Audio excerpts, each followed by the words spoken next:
I like they all into this fucking team fight shit. I'm picking Drow right there. Like I'm just like fuck them, you know, like well, ignoring the Mars pick because the mag would be moved to off lane and you'd see that by then. I'm just gonna pick Drow and shit on this mag. Right? It's like a low cooldown push hero that beats mag in lane. And it's like, you know, even though your game may be countered, maybe you're against, you know, whatever in that game would be a bad matchup for Ember. But you're not the game plan. You're the plus one, right? Like you're the guy that helps your guys do their thing. You know, like you're gonna rotate to the Beastmaster. Your game doesn't have to be perfect, right? Because you don't establish that game plan. So it's like as long as you understand that you have to fit that game plan in the best way you can and just enable your teammates to execute it, your hero will have the necessary impact to win the game. Like that is the difference between having like the perfect last pick and not. Like your Drow is supposed to be the one that then shits on the game, right? Like that's what's supposed to happen rather than it being having to be your hero. So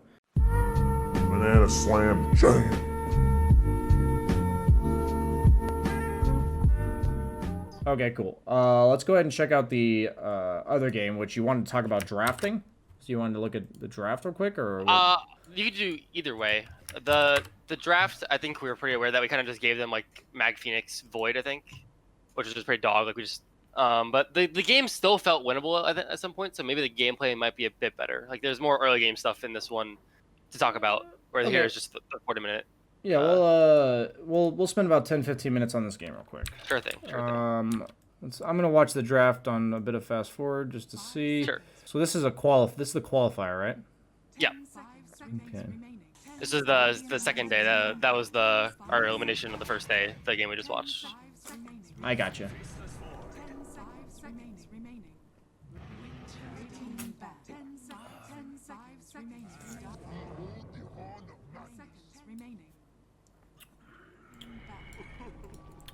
I actually just have a question.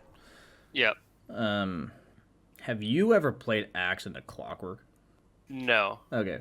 I guess your offlaner hasn't either, because that's fucking dog shit. So yikers. Yeah. I mean, what does Axe want to do early game?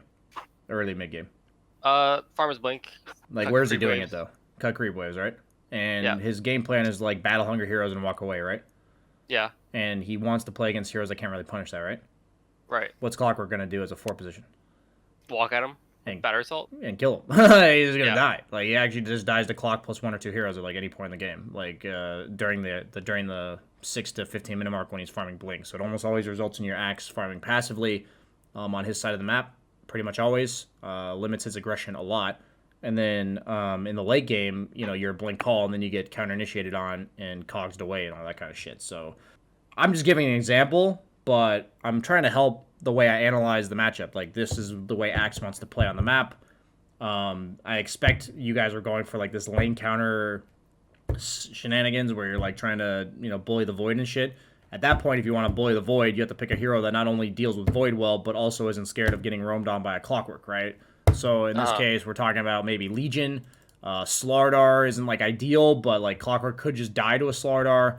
You know, we're just mentioning heroes that, like, don't particularly mind Clock. Beastmaster is super good against Clock as well as... That's a good example. That's a good call. As like Void, right? These are examples where it's like Clock doesn't necessarily threaten them and then Void's annoyed by them, right? So you got like half the equation here. And I think these type of picks are really important because you only see 2 heroes, right?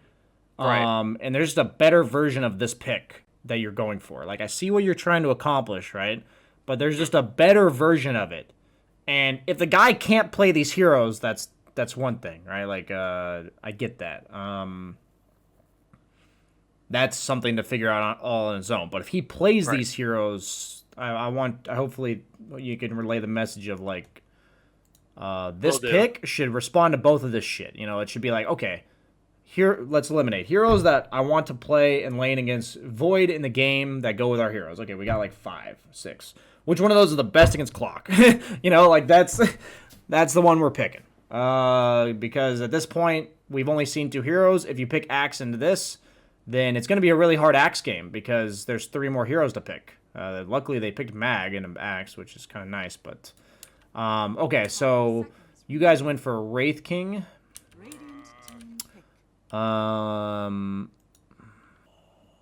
I don't hate the Wraith King pick. I think in this game I would actually want my carry last. Is this a 4 void spirit? It's flexed right now. Okay. How do I word this? Okay. This is how I look at this pick. This I want to talk about drafting in regards to saving your carry for last or not. And like the benefit of flexing and shit. Like you know, if you pick your carry here, you're leaving that void as a flex, right? Yes. That's pretty much why you picked your carry here, right? You're thinking to yourselves, I want to leave this void as a flex, so we're gonna pick our carry here, right? Yeah, and personally, I do really like having the last overall as a mid player. I Okay, find so that first off, we should drop that mentality, by the way. Like, I see how like for teams first pick their mids, and I'm just like, part of me is like, oh, how do you do as that? a mid laner, you have to learn to play in a game where your hero's gonna have its purpose, and it's to enable the guy that you picked last. Like, you just have to understand that. It's hard, but you can't be a competitive mid laner if you don't do that. If you're not able to do that. Gotcha. So like, it's hard to adapt that mindset, but it's like you're not gonna carry the game, but you're gonna have impact with your hero, right? Like that's what drafting is. The earlier on, the less likely that hero is to carry, right? Obviously, if it's the actual carry, that's different. But you know, Faceless Void is just a really good hero right now, so you can pick him super early. So the way I look at this pick, right, is so by picking the Wraith King, the benefits. The benefits of picking Wraith King is that he's good against the Void, and you get to save your pick for flex, right? Yeah. The way I view this, though, is that right now you guys don't really have like a win condition, right? But prior to the Wraith King pick, right? Okay. You have heroes that like kind of fit an overall game plan. Like you have the save from Wyvern that you picked. You have the initiation from Axe. But like, how does this game win? You know, that's what I mean by no win condition. And my idea against Void is that there's really are there any carries in the game that feel like good versus Void? A Chrono's a Chrono. No, yeah, none of them feel great, to be honest with you. So when I talked about carry to carry matchup on stream today or yesterday, and Void's an odd one because there's just no heroes that really feel good against Void. So when I talk about the carry matchup, it doesn't necessarily have to be in a vacuum, right? It doesn't have to be like that carry against that carry. It has to be like, in this given game, which carry scales better, like based on the other heroes. Because of Void, like if I compare Void to like an Arc Warden, there's carries in the game that are specifically very good against Arc Warden and carries that are specifically very bad versus Arc Warden. So like yesterday when I saw Alliance pick Terrorblade into Arc Warden, I was like, what the fuck are they doing? Like, that's a terrible matchup. And then they lost, right? It's like, so for me, like, for me, I know Dota's not as simple as that, but I'm like, wow, they just picked a really bad carry matchup. And I think the carry matchups are like really important right now. So like I'm assessing carry matchups, right? So I look at that one and I'm like, well, Arc Warden is a hero that's just bad and good against very specific heroes. Faceless Void, yeah, there's like some heroes that are like harder to chrono than others and what have you, and maybe some of them are like good at bursting Void, but all the matchups that are good at bursting him also die to his chrono, and all the ones that die to his chrono can oftentimes have problems killing him, or like also might just die before the chrono, and then in this case of the Wraith King, just get chronoed after, or you know, whatever. Point being is like none of the matchups are that great. So the way I would deem the carry matchup to scale better, like which one, is based on how the carry does against all the other heroes in the game. Like that's how I would view it. I think Alliance literally threw their game in game 1 that they actually won by picking 4th pick Anti-Mage into Void. Like they 4th picked Anti-Mage into Void. And I'm like, okay, Anti-Mage Void matchup. I'm fine to play that either side of that, right? Like they even banned Anti-Mage here, you know, in your game. But, you know, if that Anti-Mage has to play against it was Slardar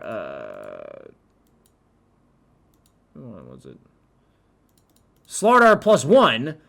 The Anti-Mage had like the hardest game in the fucking world, and there was one point in the game where he just like died instantly with like 3 or 4 items, and I'm just like, that's a really hard game for this Anti-Mage to play.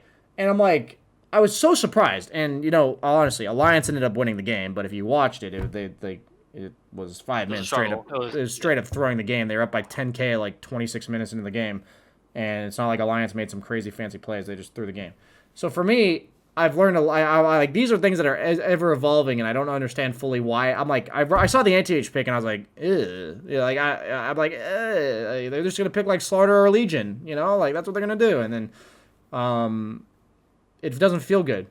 So like here, I don't think you can establish your win condition from this Wraith King, because they're gonna pick two heroes that your Wraith King doesn't do shit against, right? Like Wraith King's not good against Phoenix. Like you don't want to play against Phoenix. Because even if you like die and then the egg's on the ground, like your team can't help you or anything like that. And then they're gonna pick some other fucking hero. Let's see what they pick. Actually, I'm curious. Maybe it's not even great, but I'm curious what it is. Oh yeah, great. That's fun. You know, like when I'm reincarnating, I'm spawning inside of an arena and an egg. You know, fuck. It's like I just it comes to mind. So like I see this. Say this Wraith King is your 4 position or your mid or whatever, okay? I see this, and I can't counter Void 1-to-1 in the carry role, but I can pick a hero that counters this pace of the game. What is this pace of the game here that they're like establishing? They have very ulti cooldown dependent team fight. Very long cooldown dependent, right? So I see this shit, right? Imagine if this was a Beastmaster. This axe, okay? So I see this Void, and the reason why I say Beastmaster is we want to counter parts of Void's game, whether or not it's his laning stage or whether it's the way he plays the map. Beastmaster, super annoying for Void because Void has no wave clear, and he doesn't like dealing with low cooldown pushes, right? So suddenly, if they go for this long cooldown ultimate based lineup, your low cooldown pushes is already potent, and then you just pick one more carrier that like does that, right? And then you can beat that lineup this way, right? This is a very daunting lineup. This is a lineup that I would look at maybe a year ago and just be like, how do we ever deal with that? I actually think that way, like I used to at least, where they have these massive ultimates, and if we can't do anything during the cooldown of the ultimates, fuck. And so I look at this and say, isn't Void threatening that, though? Like, isn't Void threatening a lineup like this? Like, meaning if they pick Void first round, they are quite capable of picking a lineup that says, dare you to fight us, bro. Like, dare you, right? That is what that hero threatens. It's like if they pick Anti-Mage first round, they're threatening to split push you and out-carry you. So what do? You pick a bunch of pick-off and physical damage that kills the Anti-Mage, right? Like, one team first picked Anti-Mage, or even Seeker tried to do it, when there were no cores selected, and the opponents picked like it was like Centaur Terrorblade Venge or some shit cores. Like, yeah, it was a Venge core. It was a Terrorblade Venge Centaur, and like the Anti-Mage just melted at like all stages of the game. And it's like every hero represents the way their team's gonna play to like some extent. And if you don't address it in like the next pick or two, then you played into it. Then you let them all in it, right? Like they can just keep doing more of it, and you're like, oh, shit. So it's like, what I mean by this is, so you pick the Wyvern as a save. That's reasonable. That addresses like a part of Void's game. There's a lot of like carries or whatever that you couldn't pick without a save. You see what I'm saying? Like, So I'm not saying that's like the perfect way to deal with the Void, but I'm okay with this pick. Like, it has a specific accomplishment that it makes in your draft. It's a concern that you no longer have to concern yourself with, if like, the save aspect of it, and it opens up your hero pool later in the draft because there's heroes that you can now pick that you wouldn't have been able to. This Axe, on the other hand, I would so much favor against this Void a hero that either fucking melts him in lane, also is good against this. So like if I'm gonna worry about the laning dominance, I do have to worry about the supports, right? Because the laning dominance ends at 5 minutes if my hero's not good against this guy, right? Like that's actually what's gonna happen. So, if this hero was a very passive hero that doesn't threaten me here, then I would pick, the Slardars or the Axes of the world, a Legion, that's something that's just gonna run at this guy. But since there's no hero that fits that description, right? Like, there's no hero that's great against pressuring Void and against Clock, I'm going to counter the way Void wants to play the game, right? Like, I'm going to pick Nature's Prophet. I'm going to pick Beastmaster. I'm going to pick, like, even Underlord as, like, this low cooldown, like, shoving hero. Like, that's what I'm going to do, right? Because now, I look at this lineup that they've constructed, And I can think the only way to punish this is like low cooldown shit that outfarms it and like it doesn't outscale it, but it outfarms it and hits a timing that this can't deal with. Like that's the only way I can view this lineup. And is that accomplishable in this last pick? No, not really. It's actually just not. Even if you left your carry, like say you just picked your 4 over this Wraith King, I don't think it's solvable. Like I really don't. Like, and I'm not saying this because you gave me this game as like a hard game. I'm like I like as a carry, I'd probably pick like Morph because it's like decent in lane versus these 2 heroes. Kills the egg on long cooldown. It's hard to kill you without Chronos. You have a save. Like I'd probably go Morph here. But like that doesn't feel great because I still like we don't really have a way to force objectives, and you know we still have to fight them with that lineup. That that's how I look at it. But in this case, I do want you to get out of the mentality of being forced to have your hero be last. That option does not always have to be there. That general game plan is really hard to get used to, but in competitive Dota, 1 or 2 heroes are gonna have a shit lane. Like 1 or 2 of your cores, their lane's gonna suck. You know, obviously if you're way better than the opponent team, that doesn't apply. But in a somewhat equal match, that's gonna happen that way. And sometimes it's gonna have to be you. It's based a lot on what the enemy team presents, and I honestly be curious how I would draft. I feel like I would need a little bit of practice to like get back into the groove because I haven't drafted in so long, but I've learned so much about drafting in the last like year. It's kind of funny. I'm like, wow, I wonder what I would actually do with this. But yeah, so with here, not threatening this game plan, this is what I've seen. It happens in literally tier 1 Dota as well. If you watch what Secret does and shit. So where was it here? I actually want to show you this in a tier 1 example and we'll wrap it up. Because it's like Secret's an amazing team to see this shit because they just, it feels like, too easy for them. It feels like their game plan is just 10 times better than the opponents, right? Yeah. Okay, match details. Or I guess I need to watch it because I'll show you the draft. Okay, so obviously in hindsight it's easy to see what Secret did here, but it's the general approach to heroes in general that on paper, would you say Spectre is okay against Nature's Prophet? Yes. Yeah, like I don't mind laning Spectre against Nature's Prophet. You also like, you know, represent a way to catch it. Like like you way to catch it. It seems like on paper it's not that bad. I would ask you, what do Spectre and Void share in common about like what they hate playing against? Same thing, stuff that can punish the ulti cooldown. Yeah, and constant lane pressure, right? Because it's also about the fact that they don't really like Spectre's a bit better at clearing waves than Void, but still, like neither hero's at all a rapid wave clearer, right? So when I see this lineup by Team Secret, what are we seeing so far? Like we're just gonna completely approach this from their perspective. We picked Treant Protector, like our, you know, there's that hero kind of does whatever, like it protects your buildings, decent laner, whatever, but nothing specific about the game plan. Nature's Prophet on the other hand, high mobility, like high pressure, global, lane pressure early. We have to be ready to fight at all times. That's what I'm thinking from Viking GG's lineup about Secret's lineup. So, like, let's play this lineup out. Now we see this Venomancer, and what's annoying about Venomancer? Question for you. What's annoying about Venomancer? I hate pushing into a Venomancer. You hate pushing into it? And what about taking a part of the map that he controls? Just like say he's on high grounds. Yeah, like say it's like, is it really hard to enter any part of the map that he controls? Yeah. What does this Mirana pick do? What's preventing you from entering the part of the map that Venomancer controls? Say it one more time. Sorry, you cut out a little bit. What is preventing you from entering the part of the map that Venomancer controls? Plague wards. So what does Mirana do?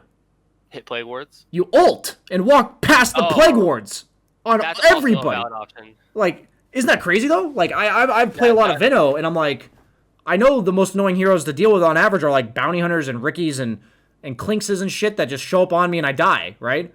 But then when I saw this pick, I was like, I know I'm not drafting, so I'm not fully aware or, you know, up to date on what I would pick in this scenario. But like, holy shit, Mirana just owns exactly what makes it hard to approach Veno. Like, fast. I never thought of Moonlight like that. Yeah, like fast pushing lineup, like fast paced lineup. They pick this like annoying hero that's like a wall, right?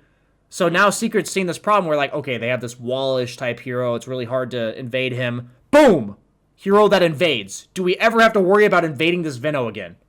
Right? Like, Right. no. That part of the draft is, like, taken care of. Like, obviously, like, they can have sentries and shit, but that's, like, way harder to pull off than just placing Venomancer wards everywhere, right? So then they pick Elder Titan. That gives them some, like, AoE team fight is what I see here, like, amping up all the damage. So what do? We just pick a stun that synergizes with Mirana. Like, when I say this, it's like, this hero doesn't change too much, the Elder Titan. Like, this Venomancer hero requires a specific response, right? I think it's really important that certain heroes do that. Elder Titan is like the drums of heroes in terms of items, right? Like, drums just makes your team do everything they're already doing better. That's what Elder Titan does, right? He gives you more damage. That's it. Like, yeah, he has, like, stomp and shit, but he's not really a stun. He's much more of just everyone, hey, do way more damage. So that's why when I look at this pick, it's like, okay, let's not respond to that. Let's worry about our own game plan, right? Enchantress is more of like a lane hero that we're not really responding to in the game plan, but it's just like make sure our hero that we pick isn't going to get dumpstered in lane, right? That's so, to some extent, this Nature's Prophet could be whatever they want as long as it doesn't get dumpstered by Enchantress. So I'm just laying out these picks for you. So then they pick Sand King. It's like, okay, Sand King Mirana, pretty standard shit. Okay? So Spectre, on paper, great against Nature's Prophet. Okay? Like I actually always thought, up until this game, I'm like, damn, like Spectre, like, that's a pretty good matchup. I'd be willing to pick Spectre into Nature's Prophet. But what is the one part of Nature's Prophet kit that Spectre doesn't deal with well? Just the, like, low cooldown global. Low cooldown global pushing. Like, low cooldown, constant pressure pushing. Do you know what Team Secret's last pick here is? I feel like I remember, is it Beastmaster? No, but it's close. We'll just fast forward. I think I remember you mentioning some draft where, like, they picked, like, a really greedy draft and then, like, last picked Nature's Prophet Beastmaster. I think I remember you talking about that. It was a different game, but it's... Gotcha. I was like... I saw this pick. I was proposing Beastmaster, I think. I actually was proposing Beastmaster. I said I wanted, like, a low cooldown pusher that just walks around. That's what I said. I didn't propose Beastmaster this game. I proposed a carry hero that did that. I don't remember exactly what I said, but I wanted a carry. And then Lycan, maybe? Oh, it's something like that. It's funny because, like, I don't even remember exact hero I said, but I remember thinking, like, I wanted a beefy boy, like, you know, pushing hero. And I just see this Visage, and I'm like, on paper, it's not that great against DK. But is DK how they win this game? Like, no, it's the Spectre. And I just saw this pick, and, like, I would have never thought of it. I would have just never thought of this shit. And I was just like, holy shit. Like, on paper, it's so good against Spectre in the way she wants to play. Like, not in, like, a one-to-one vacuum, you know, like, oh, Visage like counter spell Spectre. matchup. Yeah, exactly, right? But I was just like, damn, like, this is the way she wants to play?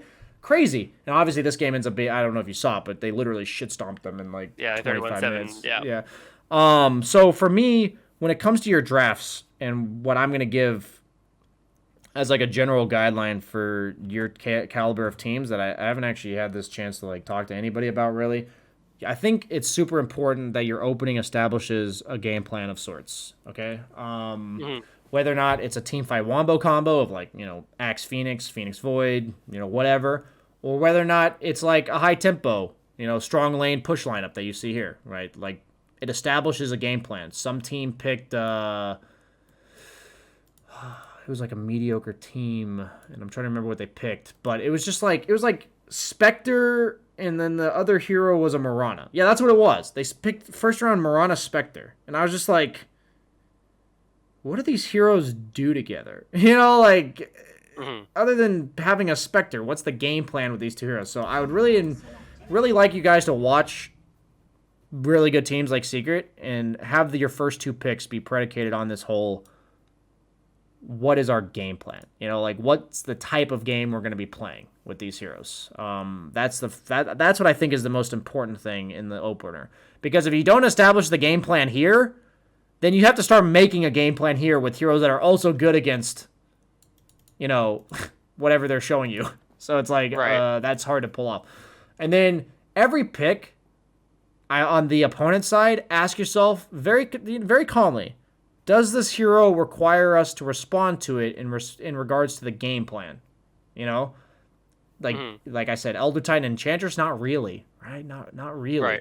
But Venomancer represents a very specific game plan. It's kind of like Wind Ranger in your other game. She doesn't represent a game plan, right? Like, Oh, just damage. you're just a +1 to the other people's game plan. That's what you are. So Arc Warden, he represents a game plan, right? Like, that hero represents exactly how this game's gonna look. Like, you don't call it a Wind Ranger game, you call that an Arc Warden game. Like, that's what I mean by heroes that represent the game plan. Venomancer, 100%. Spectre, 100%.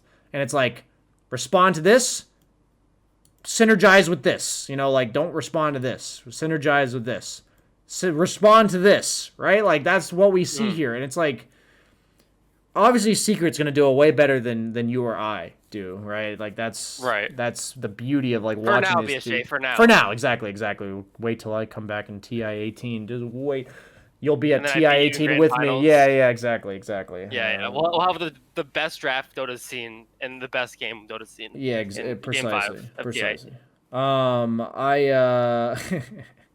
But yeah, this is what I wanted to talk about drafting real quick. Was this game right here? To me, I was just like, holy shit! Viking GG's not a bad team. Like, and they just got. No, they've been playing great lately. Yeah, they just got really fucking dissected strategically. I was like, holy shit! My comments on that game were like a minute long. I was just like, yeah, this, that. Basically, what I said to you in about a minute, and then I'm like, yeah, they just got destroyed. I hate to say it, but it has been a while. I'm gonna cut off that part of our. We can wrap it up now for the coaching session. Cool, yeah, no worries. What is your question though? Like any final comments? So like when you suggest the Beastmaster there, and it kind of counters their idea of like this big cooldown team fighty thing. Yeah. So when do you decide to change your change your game plan because it's been countered too much, or do you stick with it and like keep kind of piling on to the plan? Does that make sense? Yeah. So. Okay, so if you pick Beastmaster, right, does Void respond to Beast? Like, does Void Clockwork deal with Beastmaster? No, not really. Does Beastmaster represent a game plan? Like, what he's gonna, like, what his team's gonna do in the game? So, if you're, like, the Void Clockwork team and your team picks Beastmaster, they have to respond to it, right? Like, there's no choice. Like, they can't just go all in on the team fight again, because then you can all in on this low cooldown pushing, and then they're just going to get ran over. Do you see what I'm saying? That makes sense. So, that makes sense. It's like, if you respond to the game plan they're coming up with, they also then have to respond to your pick, and oftentimes that hero can't just be another wombo combo team fight hero, right? Okay, that makes sense. So, if you have that intent behind your pick, it's like, the Venomancer pick, it did respond to the Nature's Prophet tree, right? It's going to be this constant tower pressuring hero that also defends his own towers, which is a lot about what the tree and Nature's Prophet were threatening, right? So it's like Secret was forced to have a pick that responded to the Veno, because the Veno responded to them, right? So Viking GG did make them work for that draft win, right? They didn't just like pick shitty heroes. I didn't think their draft was terrible or anything. But for you guys, if you pick a hero but you understand why you pick it, then if the enemy team continues to still all in that like wombo combo shit, then your fourth pick could just be some, like, you're against Clock, Void, Mag. You could just pick your mid laner at that point and just have it be some hero that is like a low cooldown catch hero, like it can be Quap, it can be Ember, it can be anything like that will rotate to the Beastmaster and will lane fine against the Mag. And it's like, say they put Mag off lane. It's like, well, that's punishable. There's so many carries that just out lane Mag. And then at that point, if they put Mag off lane and go like the Phoenix, they do Phoenix Mars. I like, they all into this fucking team fight shit. I'm picking Drow right there. Like, I'm just like, fuck them,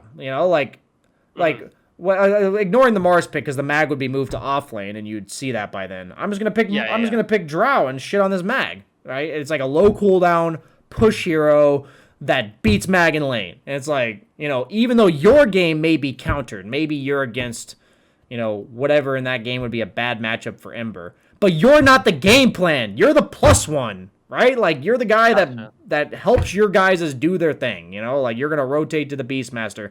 Your game doesn't have to be perfect, right? Cuz you don't establish that game plan. So it's like as long as you understand that you have to fit that game plan in the best way you can and just enable your teammates to execute it, your hero will have the necessary impact to win the game. Like that is and the difference between having like the perfect last pick and not, like your drow is supposed to be the one that then shits on the game, right? Like that's what's supposed to happen rather than it being having to be your hero. So drafting's hard though. It's hard. Obviously very hard. I have been in plenty of scenarios where it seems so easy to talk about it on paper, and then I look at my lineups that I've made, you know, even when I was playing like WSG earlier this year, and I'm like, how the fuck did we get these 5 heroes? You know, like this lineup's trash. And the fundamentals I've seen that these better teams do is the game plan in the first stage, and then every time an opponent hero establishes a game plan, they respond to it in some way that's relevant. You know, the Venomancer to the Mirana. It doesn't have to be fancy, right? It's just like, but Venomancer does represent a few problems, and one of them's approaching a specific part of the map, and boom, they pick Mirana. It's like, you know, now they don't have to worry about this last pick being a hero that can close the gap through Venomancer wards, right? They don't have to worry about that anymore. But if they hadn't picked that Mirana, they would, right? So it's like this Visage wouldn't have been a viable pick because they hadn't responded to the other part of the Venomancer, right? So it's like that's the beauty of drafting. And whenever I see drafts that are like weak, it's always because it feels like one hero has to respond to like 3 different components of the opponent's draft, right? Like, and I'm like, there's just no hero in the game, you know, that does that. So there's no real playing catch up in drafting. You have to constantly be, you know, battling back and forth with the strategical aspect of it. So, but yeah, long session. Obviously, I said I'd go long. I wanted to. Do you have any final questions before we? No, I think we nailed everything I wanted. Sweet, I appreciate man. it. Yeah, no problem. You know, people don't at home don't get in the habit of it, but I don't. The first person 7K plus to sign up, so I will give the bonus content for him as well as you guys. So thanks for signing up, man. Best of luck with your team and everything. Hope they can Thank you so learn much. something from this. See ya. Peace out. Yeah, so usually I only coach for about an hour and 20 minutes. We went about 2 hours and 20 minutes there.